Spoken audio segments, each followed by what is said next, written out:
نعت خوانوں کے تعلق سے بھی آپ نے اچھی رہنمائی کی ہے ماشاءاللہ کہ ان کو بھی اس معاملے میں محتاط ہی رہنا چاہیے. نعت خوان جو ہے نا، اصل نعت خوان میں اپنی بات کرتا ہوں یار، میری مجبوری ہے نعت خوان.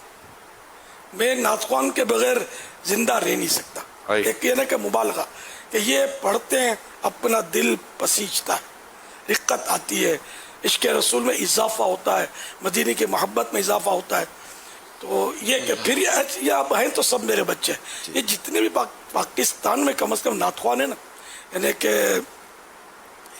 بھلے دعوت اسلامی سے براہ راست نہیں ہے، لیکن جو بھی اسٹیجوں پر پڑھتے ہیں ان میں بھاری تعداد جو اچھی آوازوں والے ہیں وہ الحمدللہ میرے سے ہو کر گزرنے والوں کی ایک تعداد ہے. اللہ کی رحمت ہے کہ کئی ایسے ہیں جو مجھ سے نسبت بھی رکھتے ہیں اور مجھ سے بہت محبت بھی کرتے ہیں. تو بہرحال یہ کہ ٹھیک ہے، دعوت اسلامی میں پریکٹیکلی نہیں ہے، لیکن دعوت اسلامی کے لیے جان دینے والے آپ کو ملیں گے ان نعت خوانوں میں. تو میرا یہ ہے کہ میں ان کو مطلب یہ نہیں کہ اب ایسے بول بال کا، میری ہے تو مجبوری نعت خوان، مجھے سرکار کی نعتوں سے عشق ہے، میری مجبوری تو ہے ہی ہے. اب میں پھر بھی ان سے بگاڑ بیٹھوں اور بولا بولی کروں، یہ جو بھی بولا بولی کرتے ہیں میں ان سے اتفاق نہیں کرتا. اصلاح ہو، سب کی اصلاح ہو، لیکن حکمت عملی کے ساتھ، ترکیب کے ساتھ. کوئی بھی نعت خوان یہ کب دعویٰ کرتا ہے کہ میں نے ولایت کا تاج پہنا ہوا ہے اور گناہوں سے محفوظ ہو گیا ہوں؟ ظاہر ہے کہ کوئی بھی انسان ہے، مطلب ہم جیسا انسان تو خطا کا پتلا ہے. الانسان مرکب من الخطا والنسیان، کہ انسان خطا و نسیان، خطا و بھول کا پتلا ہے. یہاں انبیاء کرام نعوذ باللہ مراد نہیں ہے، جو ہستیاں محفوظ ہیں خطاؤں سے وہ مراد نہیں ہے، جنرل ہم جیسے لوگ.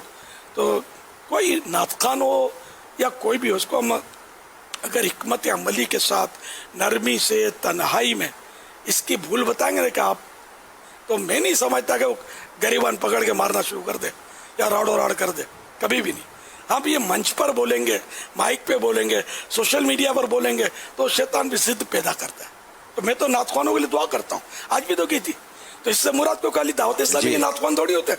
میں دعا کرتا ہوں سب نعت خوان کے لیے، سارے مطلب میرے سر کے تاج ہیں، ہمیں عشق میں رلاتے ہیں، تڑپاتے ہیں الحمدللہ. تو بہرحال یہ کہ سب کو دعوت اسلامی میں آ جانا چاہیے. میں آخر کار یہ تو بولوں گا نا، دکان تو کھلی ہوئی ہے نا سنتوں کی دکان، اس سے سودا تو لینا چاہیے نا. لیتے بھی ہوتے ہیں، اور اس وقت تو یہ آج کل تو بند ہے نا سب، تو اس وقت بے شمار نعت خوان ہو سکتا ہے سن بھی رہے ہو یا بھی توجہ گئی، تو ہاتھوں ہاتھ ان کو نیکی کی دعوت مل رہی ہے. تو ان کو بھی ایسی بے احتیاطی نہیں کرنی چاہیے جس سے کوئی انگلی اٹھائے کہ دیکھو سنی ایسے بڑی بڑی نعتیں پڑھتا ہے، فجر میں تو ہوتا نہیں ہے، جماعت سے نماز تو پڑھتا نہیں ہے. اپنے کیوں یار کسی کو بولنے کا موقع دے؟ بھلے آدھی رات تک نعتیں پڑھی بھی ہیں تو ٹھیک ہے، فجر تو پڑھنی چاہیے نا. نعت خوانوں کے حوالے